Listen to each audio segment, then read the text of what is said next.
Il est des beautés si éclatantes qu'elles en deviennent dangereuses, non pas pour ceux qui les portent, mais pour ceux qui les convoitent. Dans l'ombre de la lumière, la peur et la jalousie peuvent tisser une toile invisible, une prison pour l'âme la plus pure. Voici l'histoire d'une jeune fille dont le visage était une bénédiction et une malédiction, et d'une mère qui, pour la protéger, a commis l'impensable. C'est un conte sur un secret terrible, et sur la vérité qui finit toujours par trouver son chemin. Il était une fois, dans un petit village reculé nommé Alokam, quelque part au cœur du delta verdoyant du sud du Cameroun, un lieu où tout le monde se connaissait, où la réputation d'une personne était comme son ombre, la suivant partout où elle allait. Dans ce village vivait une femme nommée Mama Elodie, et elle n'était pas une femme ordinaire. Non, Mama Elodie était bien plus que cela. C'était une puissante prophétesse, une femme profondément respectée que l'on appelait affectueusement Maman Pasteur. Chaque mercredi, elle réunissait les femmes du village et des environs dans une petite église impeccablement propre et élégante, juste derrière sa maison. Sa renommée était immense. Si tu ne pouvais pas avoir d'enfant depuis 10 ans, elle priait pour toi, et hop, tu tombais enceinte. Parfois même de jumeaux. Ton commerce périclitait, elle posait ses mains sur toi, et dès le lendemain, des clients affluaient de 3 villages différents, femmes enceintes cherchant une naissance sans douleur, épouses en détresse, commerçantes désespérées. Elles venaient toutes la voir, elles s'agenouillaient sur le sol en terre battue de l'église, et Mama Elodie lançait des prières en langues étranges, sa voix puissante faisant trembler les murs de bambou de l'édifice. Et ces prières, d'après les gens, fonctionnaient vraiment. Elle ne demandait jamais d'argent, mais sa cour était toujours remplie de dons. Les gens revenaient toujours lui offrir des poules grasses, des chèvres robustes ou des paniers d'ignames pour la remercier. Son nom dépassa vite les frontières d'Alokam, mais au fond d'elle, derrière son visage serein de femme de Dieu, Mama Elodie portait une peur secrète, une angoisse qui la rongeait, pas la peur des esprits, ni des ténèbres. Non, ce qui l'inquiétait vraiment, c'était sa propre fille, Binta. Elle avait 3 enfants, 2 garçons, Idriss et Moussa, courageux et brillants, qui faisaient sa fierté, mais Binta, la dernière, sa seule fille, c'était autre chose. Cette fille-là était née avec une beauté qui faisait perdre la tête, une beauté presque surnaturelle. Sa peau brillait comme de la terre noire fraîchement huilée, ses yeux, immenses et profonds, mêlaient l'éclat des étoiles à la douceur du miel. À peine âgée de 10 ans, des inconnus s'arrêtaient déjà sur le chemin pour la regarder passer. Dans un village où des filles tombaient enceintes à 14 ans, Mama Elodie commençait à paniquer. Une sueur froide perlait sur son front chaque fois qu'elle y pensait. Elle se disait « Si jamais cette fille fait une bêtise et tombe enceinte jeune, les gens vont me tourner en ridicule, ils diront « Même Maman Pasteur n'arrive pas à tenir sa propre maison. » Ce sera la honte, l'humiliation suprême. Mon ministère va s'écrouler, et mes prières ne vaudront plus rien, les gens ne viendront plus, et ils vont rire de moi. Dès sa naissance, la sage-femme était restée bouche bée. Pas parce qu'il y avait un problème, non, mais à cause de la beauté incroyable du bébé. Sa peau luisait comme de l'huile de palme fraîche, ses yeux brillaient comme l'eau claire d'une source sous le soleil. Même nourrisson, les gens disaient déjà en la voyant « Celle-là, elle va faire des dégâts en grandissant. » Et effectivement, plus Binta grandissait, plus les chuchotements se multipliaient. Les villageois remarquaient que des garçons traînaient souvent autour de la maison, faisant semblant de venir acheter de l'eau, juste pour l'apercevoir, juste pour croiser son regard. À seulement 10 ans, son prénom était déjà sur toutes les lèvres. Les mères, inquiètes, disaient à leur fils « Ne t'approche pas de Binta ». Et Mama Elodie voyait tout ça, elle voyait les regards insistants.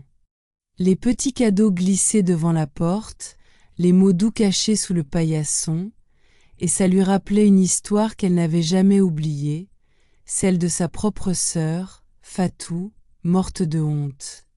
Sa fille, Mariam, était tombée enceinte à 15 ans, puis s'était enfuie avec un apprenti chauffeur de bus, un garçon sans avenir. Ce scandale, c'est ce qui avait brisé Fatou. Elle n'avait pas supporté la honte, les moqueries, les murmures incessants qui la suivaient comme une ombre, et Mama Élodie s'était juré que jamais, au grand jamais, elle ne vivrait la même chose, pas après tout ce qu'elle avait accompli, pas après toutes ces années à prier pour les autres, pas avec tous les témoignages de miracles attachés à son nom. Alors, un jeudi soir de pluie, quand Binta avait tout juste 12 ans, sa mère prit une décision terrible, une décision qui allait bouleverser la vie de sa fille à jamais. Tout le monde dormait. Dehors, l'air sentait la terre mouillée et la fumée de bois, et Élodie entra discrètement dans sa petite salle de prière personnelle. Elle alluma cette bougie blanche, chacune représentant un esprit ancien du silence et du secret. Car même si Mama Élodie priait au nom de Dieu, elle possédait un pouvoir ancien, transmis par sa propre mère, un pouvoir mystique que personne ne connaissait dans le village. Elle pratiquait ce rite en secret, à l'abri des regards. Elle sortit une vieille boîte en bois sculpté, un objet hérité de sa grand-mère, une femme redoutée pour sa puissance et sa connaissance des forces invisibles. Elle s'agenouilla, ferma les yeux, et commença à chanter doucement des paroles rituelles, des incantations. Dans une langue oubliée, elle appela l'esprit du voile et dit « Cache la beauté de ma fille aux yeux des hommes qui ne sont pas du même sang qu'elle, que son visage devienne une image que seuls les yeux des femmes peuvent admirer, que tout homme étranger qui la regarde s'éloigne sans comprendre pourquoi, que sa beauté soit enfouie sous terre comme un trésor introuvable, couvre son visage d'un masque invisible. Que ceux qui la désirent soient remplis d'une crainte inexplicable. » Les flammes des bougies vacillèrent et s'abaissèrent, et la pièce devint glaciale, un vent fort et surnaturel souffla à l'intérieur, alors que les fenêtres étaient fermées, et c'était fait, le lendemain matin, Binta se réveilla avec un mal de tête étrange et lancinant. Elle disait que son visage lui semblait lourd, comme si un poids invisible pesait dessus. Elle n'avait pas touché à son repas, ne riait plus comme d'habitude. Elle répétait que quelque chose n'allait pas, qu'elle avait l'impression que sa tête pesait une tonne. Elle s'était plainte à sa mère ce matin-là, mais Mama Élodie avait fait semblant de rien. « Tu as mal dormi, c'est tout, prends un peu de tisane », lui avait-elle répondu calmement, en lui tournant le dos. Binta était partie jouer avec ses amis en se tenant la tête entre les mains, sans avoir la moindre idée de ce que sa mère lui avait fait, mais pour Mama Élodie, tout se passait comme prévu, les jours sont devenus des semaines, les semaines des années. Binta était maintenant en classe de première, une bonne élève, avec une écriture soignée, discrète et polie. Mais une chose avait changé radicalement. Les garçons qui jouaient autrefois avec elle l'évitaient désormais comme la peste. Certains murmuraient même dans son dos. « Je te jure, mec, quand j'ai regardé son visage tout à l'heure, j'ai eu un frisson, c'était bizarre. De loin, elle est jolie, mais de près, je ne sais pas, c'est comme si son visage était tordu, on dirait un masque effrayant. Elle fait peur, mais elle est trop belle en même temps, c'est incompréhensible. » Un jour, pendant un TP de biologie, un garçon nommé David fut placé dans son groupe. À peine avait-il croisé son regard qu'il frissonna violemment. Il fit demi-tour, bouscula une chaise et alla se mettre dans un autre groupe sans dire un mot. Binta n'avait rien compris. Pourquoi l'avait-il quitté comme ça? Son miroir lui disait qu'elle allait bien. Ses copines de classe lui répétaient sans cesse « Binta, tu es trop belle ». Mais Binta ne comprenait pas pourquoi les garçons réagissaient toujours comme s'ils voyaient un fantôme quand ils croisaient son regard. Elle touchait son visage, se regardait longuement dans le miroir, mais il n'y avait rien, son visage allait très bien. Un jour, sur le chemin du retour, un homme qui passait s'était retourné vers elle, avait vu son visage et avait aussitôt détourné les yeux, l'air choqué, il semblait même avoir eu peur, elle n'avait pas compris. Elle le fixait, mais lui refusait de croiser à nouveau son regard, ça lui faisait mal, très mal, elle ne savait pas pourquoi les hommes s'éloignaient d'elle, et surtout, personne ne lui disait jamais ce qu'il voyait réellement. Parfois, elle rentrait à la maison en larmes, le cœur en miettes. Mais chaque fois, sa mère la prenait dans ses bras et lui murmurait des paroles apaisantes. « Ne t'en fais pas, ma fille, ces garçons ne voient rien, Dieu te garde pour quelqu'un de spécial. » Et Binta la croyait, elle y a cru pendant tout le lycée et même après, quand elle a été admise à l'université de Yaoundé, elle s'est dit « Nouvelle école, nouvelle personne, cette fois, ça va être différent. » Mais non, rien n'avait changé. Dès sa première année, elle fit la connaissance de Paul, un gars joyeux, toujours souriant, qui lui faisait souvent des signes de loin. Une fois, il lui avait même crié à travers le campus. « Binta, tu brilles comme le soleil. » Mais le jour où il s'est enfin approché pour lui parler, il s'est arrêté net, le sourire figé sur son visage. « Désolé, je viens de me rappeler que je dois aller chercher mon petit frère. » Et il est parti sans un mot de plus, la même chose s'est répétée avec Samuel, puis avec Ali, de loin, ils souriaient, charmés, mais dès qu'ils s'approchaient, leur visage changeait, ils devenaient pâles, mal à l'aise, presque effrayés. Une nuit, sa colocataire du campus, Aïcha, lui a parlé en privé.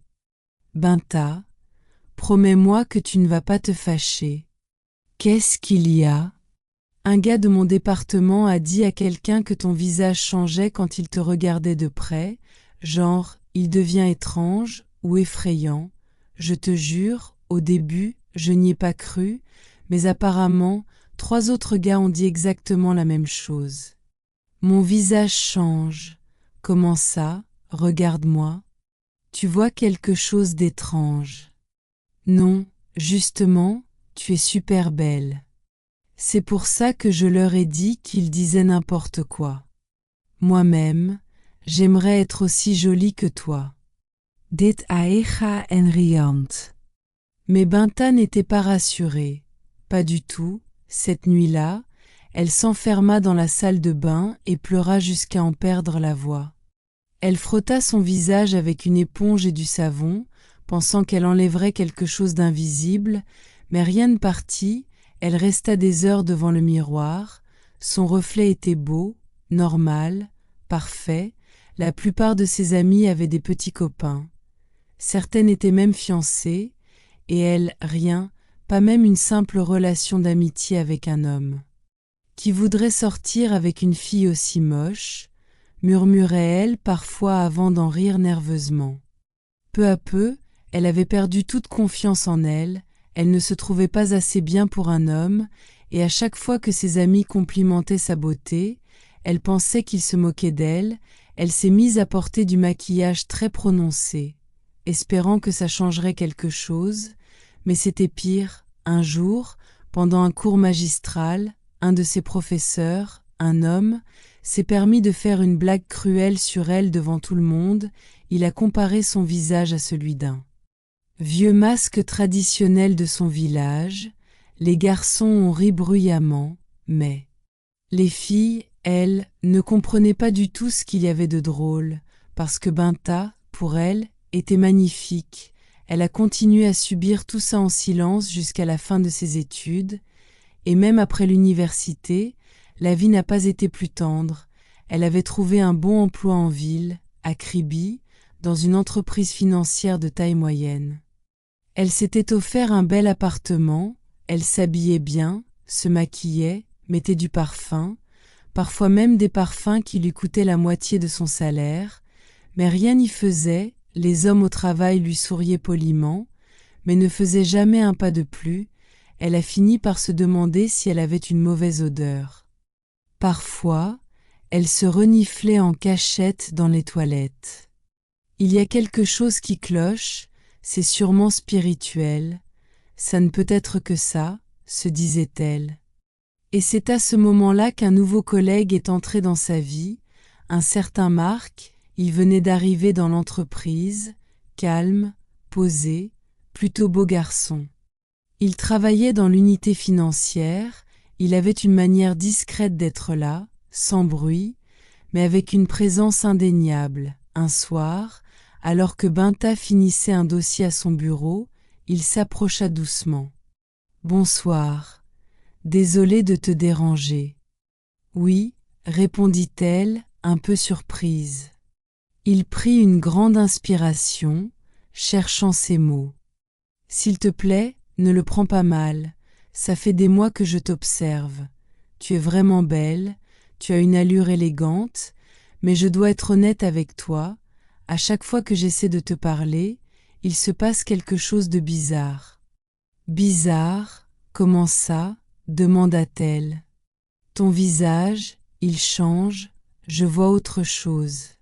Quelque chose de terrifiant, même là, pendant que je te parle, mon cœur bat la chamade. Je ne comprends pas. » Le sang de Binta se glaça. « Tu es en train de dire que je suis un monstre ?» demanda-t-elle la voix tremblante. « Non, non, pas du tout. Je voulais juste dire que peut-être tu devrais prier, ou voir un homme de Dieu. Je suis désolée, mais je devais te le dire. » Il s'éloigna sans un mot de plus. Cette nuit-là, Binta ne ferma pas l'œil, les mots de Marc résonnaient dans sa tête comme des coups de tonnerre. Elle avait essayé de prier, de crier, de pleurer, mais rien ne faisait sens, et soudain, un souvenir lui revint, un rêve qu'elle avait fait des années plus tôt. Un rêve étrange où un voile blanc couvrait son visage, et sa mère, debout juste là, la regardait sans rien dire. Elle ne parvenait pas à s'allonger, elle s'était assise sur le bord de son lit dans un silence pesant, étouffant comme une couverture trop lourde. Dans sa tête, c'était l'agitation totale. Les mots de Marc résonnaient encore. Elle se leva une fois de plus, pour la 100e fois, et alla se placer devant le miroir. Sa peau était parfaite, ses yeux brillaient toujours, ses lèvres pleines, ses sourcils bien dessinés. Elle tourna la tête de droite à gauche, se regarda longuement sous la lumière, rien, toujours ce même visage, beau, impeccable, mais au fond d'elle, une petite voix murmurait. « Tu sais que ce que tu vois n'est pas ce que les autres voient. Mieux vaut t'agenouiller et prier. » Alors, elle s'agenouilla près du lit. « Seigneur, si c'est un combat spirituel, si quelqu'un m'a fait quelque chose, je t'en supplie, libère-moi, je n'en peux plus. » Elle ne savait pas à quel moment ses larmes avaient commencé à couler. Le lendemain matin, elle n'alla pas travailler. Elle dit à son patron qu'elle avait de la fièvre, mais en réalité, c'était son cœur qui était trop lourd. Toute la journée, elle resta chez elle, scotchée à son téléphone, à chercher signe d'attaque spirituelle. Pourquoi les hommes fuient une femme belle? Comment briser une malédiction familiale? Délivrance profonde à l'Église. À midi, elle avait déjà pris rendez-vous avec le prophète Daniel, un pasteur réputé pour dévoiler les autels maléfiques et libérer les âmes captives. Le vendredi suivant, elle se rendit à son église, le prophète posa la main sur sa tête, il pria, il cria, il aspergea d'huile, puis soudain, il s'arrêta, les yeux grands ouverts.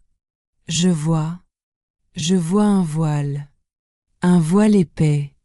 Quelqu'un couvre ton visage. » Il voulut aller plus loin, mais soudain il se figea, son regard changea, il essuya son front et dit lentement.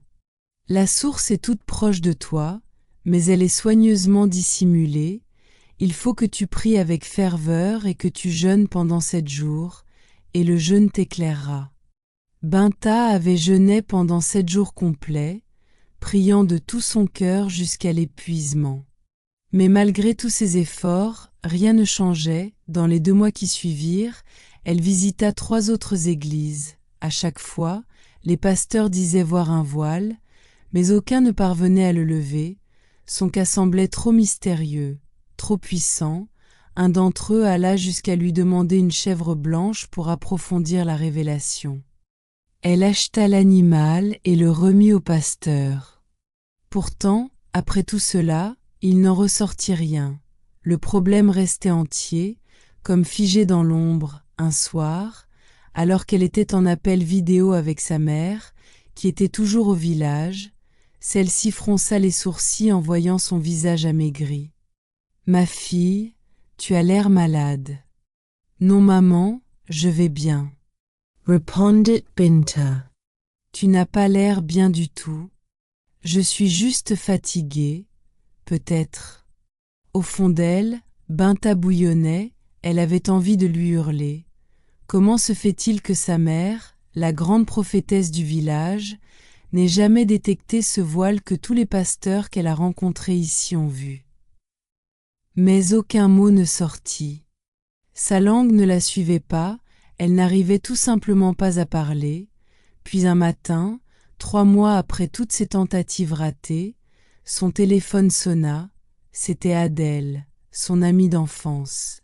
« Oh là là, ça fait longtemps. Tu sais quoi, la cérémonie de baptême de ma fille, c'est ce dimanche. Tu dois venir, hein, je compte sur toi. » Binta n'en avait pas vraiment envie, mais Adèle faisait partie des rares amies qui lui restaient. Et puis, quelque chose en elle lui soufflait que ce serait peut-être important d'y aller. Le dimanche venu, elle s'habilla soigneusement, elle porta une robe de cérémonie, une pièce longue et élégante à la coupe sirène, entièrement confectionnée dans un tissu scintillant rose lilas.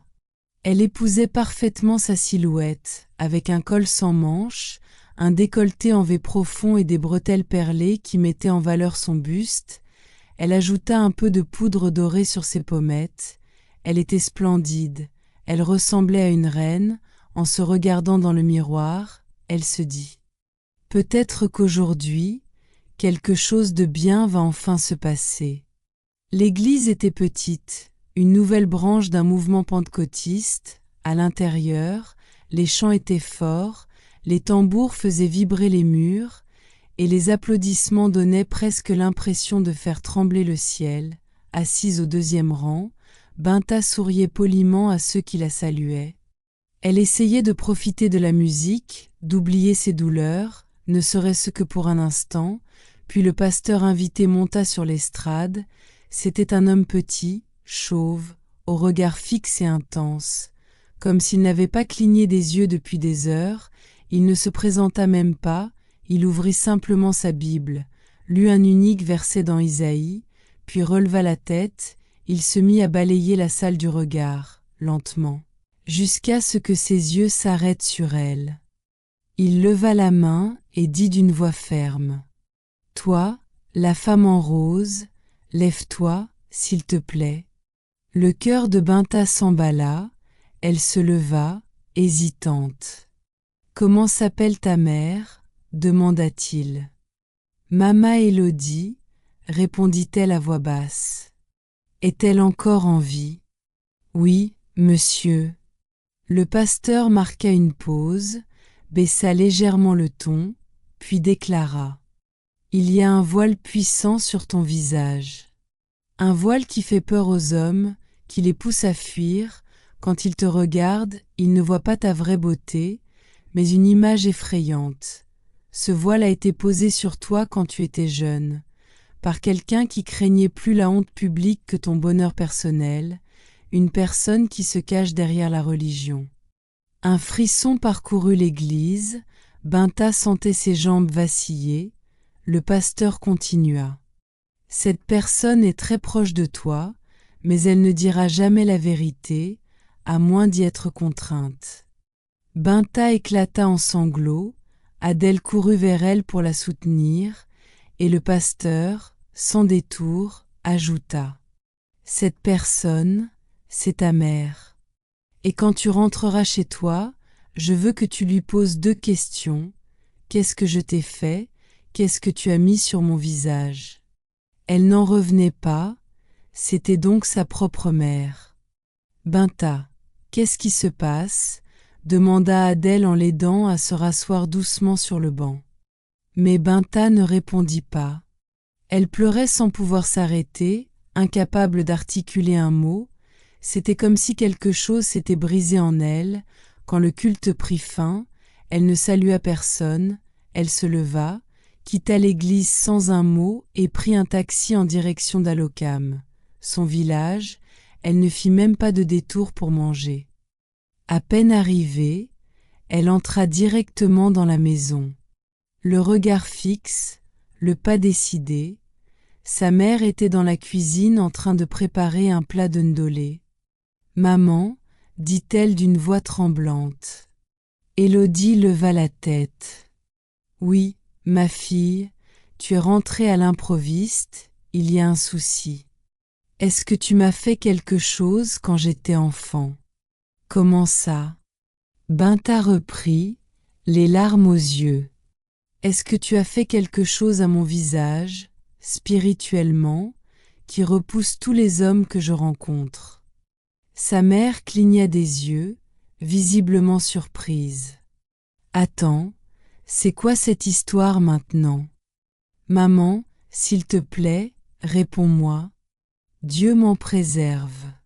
Pourquoi je ferais ça à mon propre enfant, à ma propre fille ? Comment pourrais-je te faire du mal ? Binta ?» Elle parlait avec sérieux, avec un visage grave, mais Binta reconnut ce qu'elle n'avait que trop bien appris à lire, cette petite pause feinte d'étonnement, cette réponse fuyante posée sous forme de question au lieu de répondre simplement et franchement. Elle voyait le mensonge, elle le sentait, et même si sa mère refusait de l'admettre, elle savait, mais elle ne chercha pas à insister, elle repartit aussitôt, elle ne voulait pas passer une seule nuit sous ce toit. Pas quand elle savait que sa propre mère lui cachait quelque chose d'aussi grave. De retour à Kribi, en ville, elle se sentit plus déterminée que jamais, elle décida qu'il valait mieux retourner voir le pasteur pour tirer ça au clair. 3 jours plus tard, elle était de retour dans l'église, elle s'agenouilla devant lui, le regard chargé de fatigue et de vérité. « Pasteur, je suis allée voir ma mère, je lui ai posé les questions, mais elle a nié, pourtant, je l'ai vue dans ses yeux. Quelque chose au fond de moi me dit qu'elle sait. » Le pasteur hocha la tête lentement. « Est-ce que tu veux être libre ? » demanda-t-il. « Oui, pasteur. Même si cela doit te coûter quelqu'un que tu aimes. » Binta hésita un instant, puis répondit. « Je veux juste retrouver ma paix, je veux être libre, j'ai trop souffert, alors oui, je suis prête. » Le pasteur se leva. « Très bien. Reviens dimanche, le jeûne commence demain, 3 jours, pas de viande, que la prière, nous allons briser ce voile. » Il lui remit 3 textes à lire pendant cette période. Lis 1 Corinthiens 3, verset 16, puis Psaume 7, versets 15 à 16. Celui qui creuse une fosse pour son prochain y tombe, le mal qu'il a voulu faire revient sur sa propre tête, ne prends jamais ce verset à la légère. Lis-le chaque soir avant de dormir, et surtout, prie avec Isaïe 54, verset 17. Une fois rentrée, Binta prit tous les miroirs de sa chambre et les rangea dans un grand carton. Elle ne voulait plus regarder son reflet tant que la vérité ne serait pas rétablie. Elle pria, pleura, jeûna et attendit. Et ce dimanche-là allait marquer le début de la fin. Le soleil s'était levé lentement, ses rayons glissant doucement entre les toits de Kribi. Dans sa chambre, Binta était assise en silence, les mains posées sur ses genoux. Depuis 3 jours, elle n'avait pas mangé de viande, pas de distraction, juste elle, Dieu, ses larmes et cette prière obstinée, répétée même quand ses lèvres étaient sèches. « Seigneur, délivre-moi, s'il te plaît, aide-moi. » L'église était déjà à moitié remplie lorsque Binta arriva. Des femmes en pagne se balançaient doucement au rythme des chants, des hommes en chemise repassée tapaient discrètement du pied sur le sol pendant la louange. Et des enfants, assis sur les genoux de leur mère, jouaient à se cacher entre leurs bras. Au centre, le pasteur se tenait debout, calme, observateur. Lorsqu'il la vit entrer, il ne sourit pas, il fit simplement un signe de tête, puis pointa du doigt le premier rang. « Viens t'asseoir ici. » Le culte ce jour-là fut plus court que d'habitude, la chorale ne chanta presque pas, le message du pasteur ne dura que 10 minutes. Il lut un verset, puis s'arrêta et dit « Il y a une âme ici qui a trop pleuré. Aujourd'hui, ses larmes vont recevoir une réponse. » Puis il appela à l'avant, Binta s'avança lentement, les murmures fusaient autour d'elle, certains étouffaient un cri de surprise, mais elle garda les yeux baissés, concentrée, arrivée à l'autel. Le pasteur ne la toucha pas tout de suite. Il la regarda dans les yeux et lui demanda calmement « Est-ce que tu es prête ?» Elle cligna des yeux, un peu troublée. Parce que, quand on va briser cette chose, elle n'ira pas flotter dans l'air, elle retournera à l'endroit d'où elle vient, et il y aura des conséquences. Binta baissa la tête et murmura « Je suis prête ». Alors, il posa de l'huile d'onction sur son front, puis leva les mains et commença à prier. L'atmosphère changea immédiatement, et l'air devint plus lourd, toute la salle se figea dans le silence, puis, soudain, Binta poussa un cri, il posa sa main avec plus de force sur son front et proclama « Chaque couverture, chaque masque, chaque visage peint par des mains maléfiques, soit consumé par le feu et détruit au nom de Jésus. » Le corps de Binta se mit à trembler. Ses genoux lâchèrent et elle tomba, elle ressentait une chaleur intense, comme si le feu tournait autour de sa peau, brûlant quelque chose d'invisible, des images défilaient dans sa tête, elle se vit enfant, assise à côté de sa mère pendant des veillées de prière. Elle revit sa mère seule, allumant des bougies, priant à voix haute, pleurant. Elle vit un tissu blanc attaché autour de sa tête, une main posant de l'huile sur son visage, puis elle entendit des mots murmurés dans ses oreilles pendant son sommeil. « Aucun homme ne te touchera. » Ses yeux s'ouvrirent en grand, elle haleta, puis le silence, l'église resta un instant figée. Puis soudain, des cris de joie, des applaudissements, des chants éclatèrent, mais Binta n'entendait rien de tout cela. Tout ce qu'elle ressentait, c'était une légèreté, comme si 20 kilos de pierre avaient été retirés de sa poitrine. Le pasteur l'aida à se relever, il déclara simplement « C'est fini ». Binta sortit de l'église, apaisée. Des gens la prirent dans leurs bras, comme pour la féliciter pour son courage, et pour la première fois depuis longtemps, elle était heureuse. Le lendemain matin, elle ne se rendit pas au travail. Elle prit un taxi directement pour Allocam. Elle voulait parler à sa mère, et elle se fichait qu'elle n'y est encore. Elle voulait seulement lui dire « Je te pardonne ». Mais en arrivant au domicile familial, elle sentit tout de suite que quelque chose n'allait pas. Elle poussa doucement la porte entr'ouverte. « Maman, je suis là, je veux te parler. » Mais personne ne répondit. Elle entra dans le salon, puis se dirigea vers la chambre, et là, par terre, juste à côté de son tapis de prière, sa mère était allongée. Les yeux fermés, les mains croisées sur sa poitrine, une Bible posée à côté, mais elle ne respirait plus. Binta s'effondra. « Maman, s'il te plaît, réveille-toi. Je suis venue en paix. Je voulais te dire quelque chose. Maman, réveille-toi. » Mais Mama Élodie était partie. Elle appela ses 2 frères, qui habitaient également en ville avec leur famille. Ils arrivèrent aussitôt, les voisins accoururent, pleurèrent avec la famille. Binta et ses 2 frères s'assirent dehors, effondrés, entourés de visiteurs venus les consoler. La nouvelle de sa mort se répandit vite. Certains disaient que c'était un AVC, d'autres parlaient d'un malaise soudain, mais personne ne connaissait la vérité, sauf Binta. Elle s'enfuit en courant, se rendit derrière la cour, tomba à genoux et se mit à pleurer comme une enfant. « Pourquoi, maman? Pourquoi tu as fait ça? Pourquoi tu n'as pas juste laissé la vie suivre son cours ?»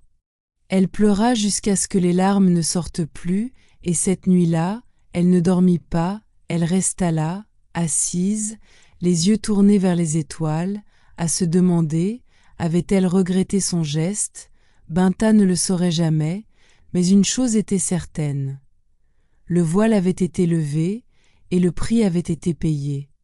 Le matin qui suivit l'enterrement, le soleil se leva lentement sur la concession familiale, le silence y était étrange, aucun bruit de casserole, aucune prière lointaine, aucune odeur de ndolé fumant dans la cour, juste du silence et des souvenirs. Mama Élodie avait été enterrée rapidement, comme l'exigeait la tradition.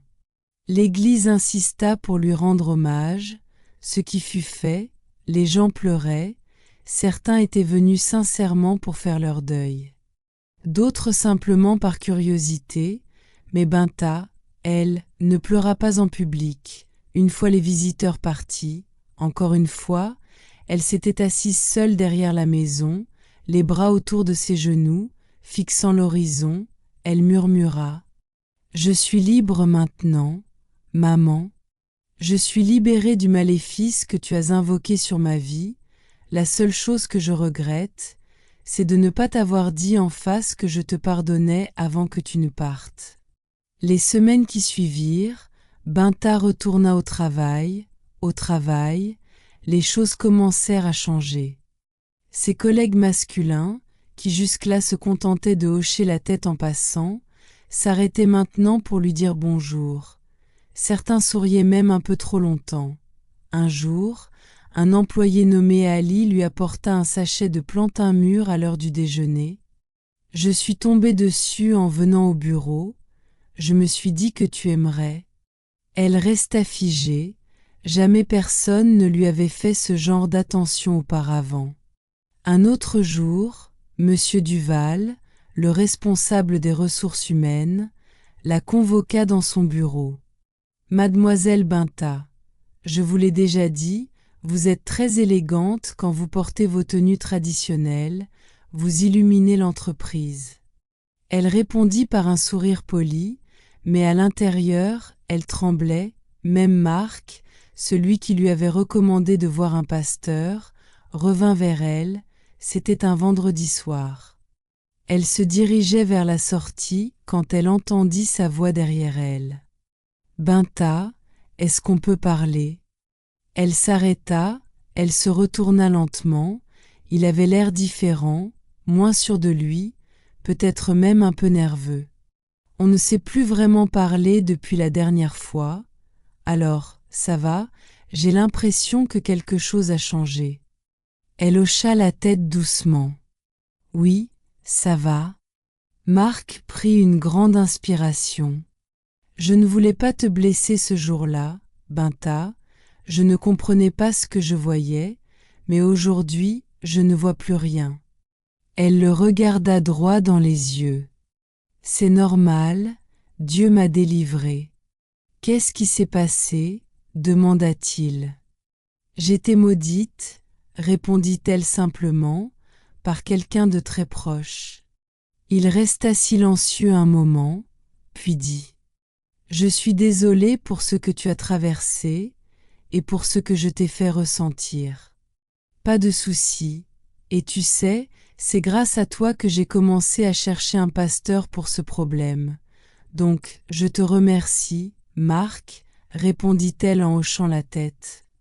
À ce moment-là, quelque chose s'était installé, une compréhension, un respect, et peut-être le début de quelque chose d'autre. Un mois plus tard, Binta retourna dans la petite église où elle avait retrouvé sa liberté. Elle tenait un panier rempli d'igname, d'huile, de riz et de vêtements neufs. C'était son action de grâce. Quand le pasteur la vit, il sourit. « Ton visage a changé, dit-il. Mon cœur aussi, répondit-elle avec un sourire doux. Elle s'agenouilla devant l'autel et déposa son panier. Je suis venue dire merci. Es-tu en paix maintenant? Demanda-t-il. Elle réfléchit un instant. Pas totalement, mais j'avance vers cette paix. Il hocha la tête. Dieu t'a déjà délivré, alors sois tranquille, ma fille, aie foi et avance pas à pas. Dans les mois qui suivirent, Binta commença enfin à vivre pleinement. Elle rejoignit un club de lecture, se fit de nouveaux amis, et oui, Marc était toujours là, ils passaient de plus en plus de temps ensemble au bureau. Un soir, alors qu'ils avaient fini le travail, il se tourna vers elle. « Est-ce que je peux te demander quelque chose? »« Oui. Tu accepterais qu'on sorte dîner ensemble. Pas de pression, juste un repas. Toi et moi. » Elle lui adressa un sourire. Un vrai. « Oui, Marc, j'aimerais bien. » Ils étaient devenus inséparables, et 1 an plus tard, sous un ciel étoilé, baigné par la lueur paisible de la lune, Marc s'était agenouillé pour lui demander sa main. Binta en resta sans voix. Quelques mois auparavant, elle croyait encore que l'amour n'était pas pour elle, que le rejet serait son éternel compagnon, mais ce soir-là, tout avait changé. La femme qu'on avait marquée, celle qu'on avait enfermée dans un silence invisible, se tenait désormais libre, choisie, aimée. Sa beauté n'avait jamais disparu. Elle avait simplement été ensevelie sous les décombres d'un maléfice et du doute. Aujourd'hui, elle brillait de 1000 feux.